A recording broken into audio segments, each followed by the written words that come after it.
तो timing diagram होता क्या है? Timing diagram is a graphical representation. It represents the execution time taken by each instruction in graphical format. The execution time is represented in T state. Timing diagram क्या होता है? Graphical representation of instruction होता है, और जो execution time होता है वो किस में रिप्रेजेंट किया जाता है? टी स्टेट में रिप्रेजेंट किया जाता है. ये ऑपरेशंस हैं जो कंट्रोल सिग्नल के अकॉर्डिंग परफॉर्म होते हैं. किस में रिलेशन है? आई ओ एम बार, S1 S2 और आउटपुट में ऑपरेशन. अगर ये टेबल में 0 0 0 है then halt operation. 0 0 1 memory write, 0 1 0 memory read, 1 0 1 input output write, 1 1 0 input output read, 0 1 1 opcode fetch, 1 1 1 interrupt acknowledgement. इन सिग्नल्स का बहुत इंपॉर्टेंट रोल होता है जब हम टाइमिंग डायग्राम ड्रॉ करते हैं. अब डेफिनेशन देख लेते हैं. इंस्ट्रक्शन साइकिल क्या है? The time required to execute an instruction is called instruction cycle. बहुत सिंपल, जितना एक इंस्ट्रक्शन को टाइम रिक्वायर्ड होता है एग्जीक्यूट होने में वो इंस्ट्रक्शन साइकिल है. उसके बाद मशीन साइकिल.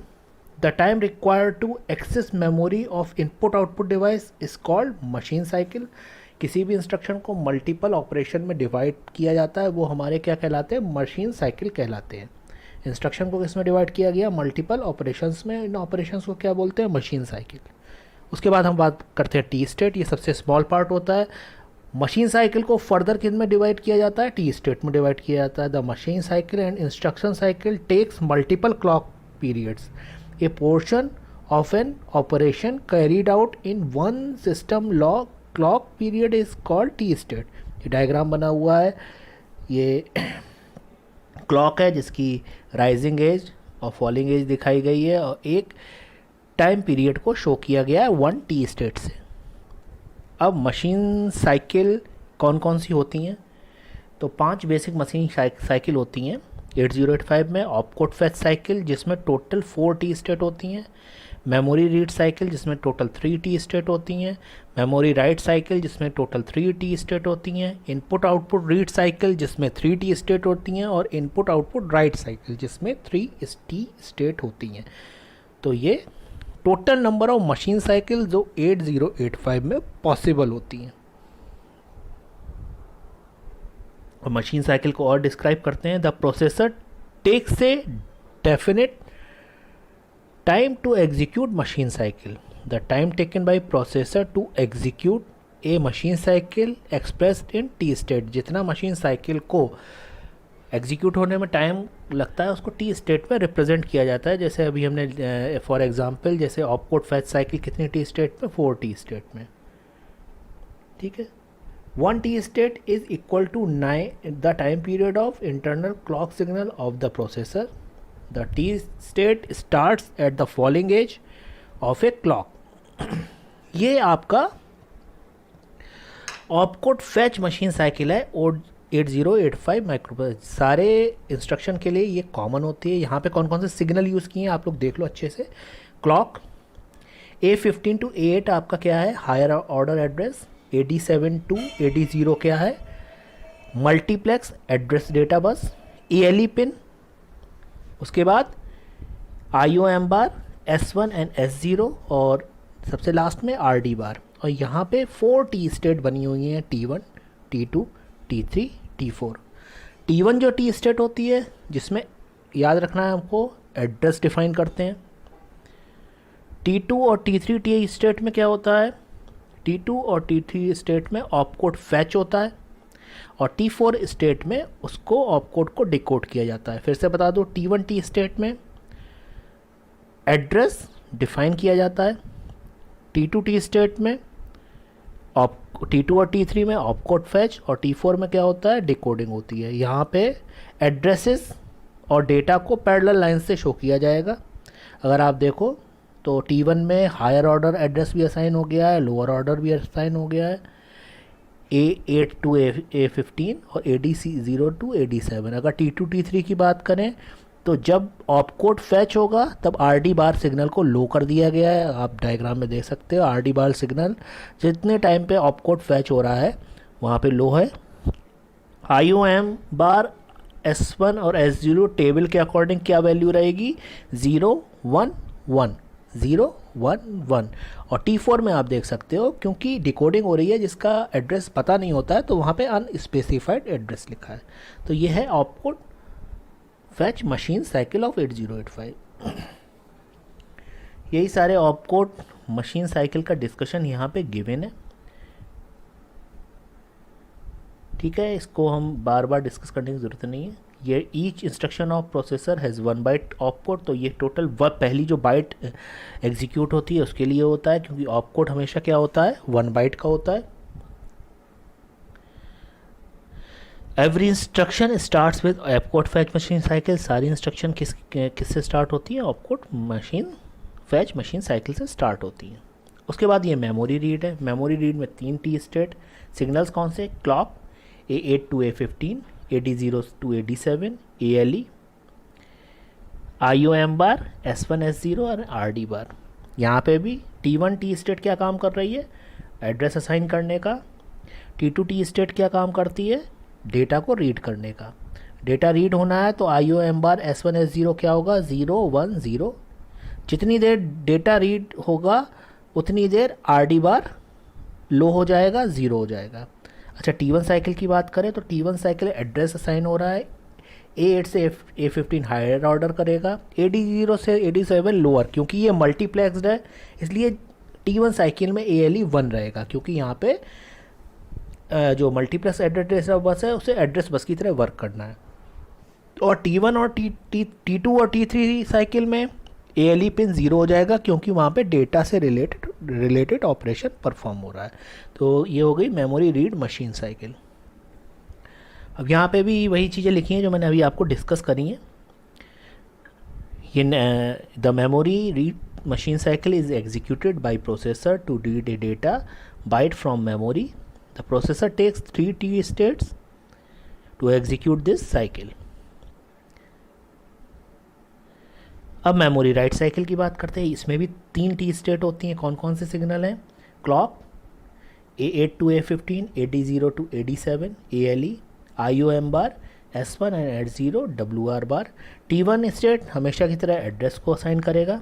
T2 और T3 स्टेट में यहाँ पे क्या होगा, डेटा राइट होगा। क्योंकि डेटा राइट ऑपरेशन है इसलिए IOM बार S1 S0 की वैल्यू क्या रहेगी, 0 0 1। और यहाँ पे RD बार सिग्नल की ज़रूरत नहीं है। WR जितनी देर डेटा रीड होगा, डेटा देखो रीड हो रहा है, एरो से शो हो रहा है, उतनी देर WR बार लो होगा। जहाँ पे एड्रेस होगा वहाँ ALE 1 होगा, जहाँ डेटा होगा वहाँ ALE को 0 कर रखा है। T1 के किस लिए काम में आ रहा है, हमेशा की तरह एड्रेस के लिए काम में आ रहा है। यही सारा डिस्कशन यहाँ पे लिखा हुआ है। अब input output read cycle. Input output read cycle is executed by the microprocessor to read a data byte from input output port from peripheral. The processor takes 3 T state to execute this machine cycle. In instruction uses this machine cycle during execution. अब ये input output read के लिए है। Similar way में इसको भी समझ सकते हैं। यहाँ पे जो एड्रेस है A8 to A15 port address show करेगा, AD0 to AD7 T1 state में किसको शो करेगा, पोर्ट स्टेट को, ALE 1 रहेगा। T2 से T3 के बीच में जो भी डेटा से रिलेटेड ऑपरेशन परफॉर्म हो रहा है तो वहाँ पे RD बार क्या होगा, लो हो जाएगा, 0 हो जाएगा। और IOM बार S1 S0 1 1 0 बना रहेगा। यही सारा कुछ डिस्कशन है इनपुट आउटपुट राइट साइकिल के लिए। अगर इनपुट आउटपुट राइट साइकिल की बात करें तो यहाँ पे प्रीवियसली डेटा रीड हो रहा था, यहाँ पे डेटा राइट हो रहा है, तो कौन सी ऑपरेशन परफॉर्म होगा, इसके लिए आउट ऑपरेशन परफॉर्म होगा। यहाँ पे भी सिमिलर वे में है। T1 में पोर्ट का एड्रेस डिफाइन होगा, T2 और T3 में डेटा का राइट होगा। सिग्नल कौन से हैं, clock A8 to A15, AD0 to AD7, ALE, WR bar, IOM bar S1 and S0। यहाँ पे IOM बार S1 S0 क्या रहेगा, 1 0 1। T2 T3 के बीच में डेटा राइट होगा तो WR लो होगा। और ALE 0 होगा। T1 साइकिल में ALE 1 होगा क्योंकि पोर्ट एड्रेस से रिलेटेड ऑपरेशन परफॉर्म होना है। ये आपका MVI-B इंस्ट्रक्शन का एग्जाम्पल है। ठीक है, MVI-B इंस्ट्रक्शन का एग्जाम्पल यहाँ पे गिवन है आपका। इसको आप क्लास में भी डिस्कस हुआ है, इसको आप अच्छे से देख सकते हैं। पहली 4 T स्टेट थी ऑपकोड फैच के लिए और अगली 3 T स्टेट है मशीन रीड के लिए। यहाँ पे